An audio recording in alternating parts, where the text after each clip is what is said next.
तो दोस्तों, simplifying GST has been the mantra over my YouTube channel. दोस्तों, आज जिस केस लॉ की बात मैं आपके साथ करने वाला हूँ, ये केस लॉ काफ़ी इम्पॉर्टेंट है और थोड़ा सा पुराना केस लॉ है। जजमेंट जो आई थी वो 31 जनवरी 2024 को आई थी, लगभग 8 महीने पहले।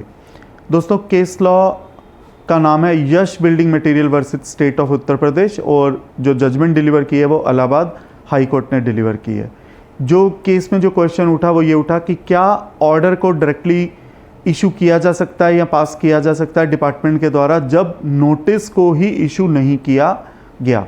काफ़ी कॉमन क्वेश्चन है कि किसी भी ऑर्डर को पास करने से पहले नोटिस जारी किया जाना जरूरी है और यदि नोटिस जारी नहीं किया जाता तो ऑर्डर भी कोई पास नहीं किया जा सकता, और यदि ऐसा ऑर्डर पास कर भी दिया जाता है तो उस ऑर्डर को नल एंड वॉइड मान लिया जाएगा, उसको नॉन एस्ट या कि उसकी एग्जिस्टेंस ही नहीं है या वो वॉइड ए बिन इश्यू है ऐसा मान लिया जाएगा। ये कॉमन प्रिंसिपल है, इट इज़ अ ट्राइट लॉ। पर फिर भी केस लॉ को डिस्कस करते हैं। इस केस में एक प्री शोकोज नोटिस जारी हुआ था अंडर सेक्शन 74 सबसेक्शन 5।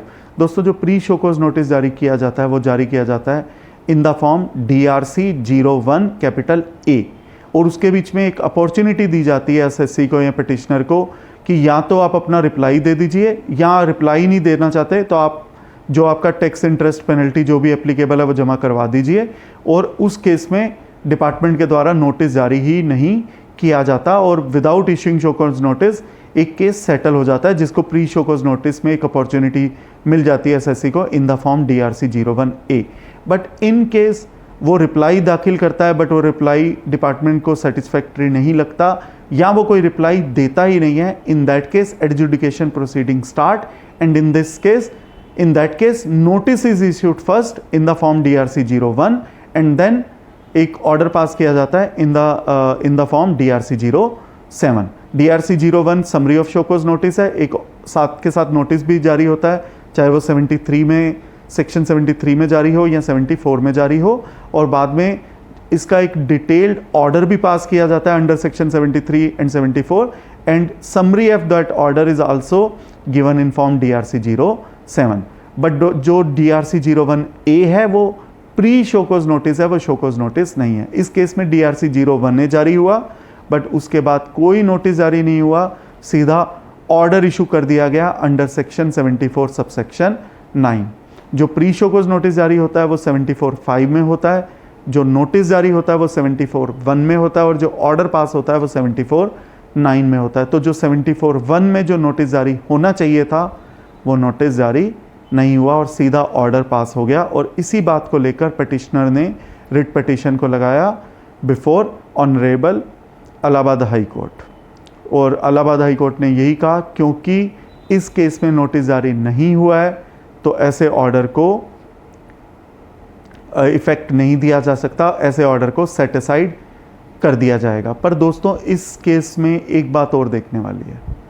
जो असिस्टेंट कमिश्नर ने ऑर्डर पास किया 30 जुलाई 2021 को, उसके अगेंस्ट पहले पिटिशनर ने अंडर सेक्शन 107 अपील भी दाखिल की थी फर्स्ट अपीलेट अथॉरिटी के पास, और उस अपील को भी रिजेक्ट कर दिया गया बाय एडिशनल कमिश्नर मुजफ्फरनगर के द्वारा। और उसके बाद उस पिटिशनर ने हाई कोर्ट का सहारा लिया by way of writ petition under article 226 of constitution of India. तो दोस्तों, जिस केस में नोटिस जारी नहीं हो रहा उस केस में ऑर्डर पास हो जाता है, अपीलेट अथॉरिटी भी कोई रिलीफ नहीं देती है, उसके बाद पिटिशनर को हाई कोर्ट के पास आना पड़ता है। तो एक पिटिशनर के साथ, एक SSC के साथ कितनी हरासमेंट हो रही है या कितने लंबे समय तक उसके दिमाग के ऊपर ऐसा प्रेशर रहेगा कि उसके अगेंस्ट एक डिमांड कंफर्म हो चुकी है in that case where even no notice has been issued. Principle of natural justice का इससे बड़ा वायलेशन तो हो ही नहीं सकता जहाँ नोटिस ही जारी नहीं किया जाता। बट वहाँ पर भी एडमिनिस्ट्रेशन के द्वारा जो मशीनरी है, जो 3 पिलर्स होते हैं, एडमिनिस्ट्रेशन, लेजिस्लेचर या जुडिशरी, और एडमिनिस्ट्रेशन का काम इतना बेकार होना, इतना गलत होना कि जहाँ पर वो हरसमेंट करते हैं और एक रिलीफ नहीं देते हैं और ऑर्डर पास कर देते हैं, और अपीलेट अथॉरिटी भी उस ऑर्डर को अपहेल्ड कर देती है जहाँ नोटिस जारी हुआ ही नहीं है, और ऐसे व्यक्ति को हाई कोर्ट के पास आकर रिलीफ लेना पड़ता है, जिससे ना कि सिर्फ लिटिगेशन में इजाफा होता है बट पूरे देश का बहुत ज़्यादा समय नष्ट हो जाता है। तो यदि एडमिनिस्ट्रेशन अपने काम को अच्छे से कर ले तो शायद ऐसे केस लॉ को पढ़ने की ज़रूरत नहीं आएगी। दोस्तों, मैं उम्मीद करता हूँ ये केस लॉ ना सिर्फ आपकी बिजनेस नॉलेज के लिए, प्रोफेशनल नॉलेज के लिए, जीएसटी नॉलेज के लिए, बट जीएसटी डिपार्टमेंट के लिए भी काफ़ी यूज़फुल साबित होगा कि वो ऐसे केसेस में जहाँ नोटिस ही जारी नहीं हुआ वहाँ पर यूजलेस, बेसलेस ऑर्डर पास ना करें और लिटिगेशन को बढ़ावा ना दें। दोस्तों, मैं उम्मीद करता हूँ ये केस लॉ आपके लिए काफ़ी यूज़फुल साबित होगा। धन्यवाद।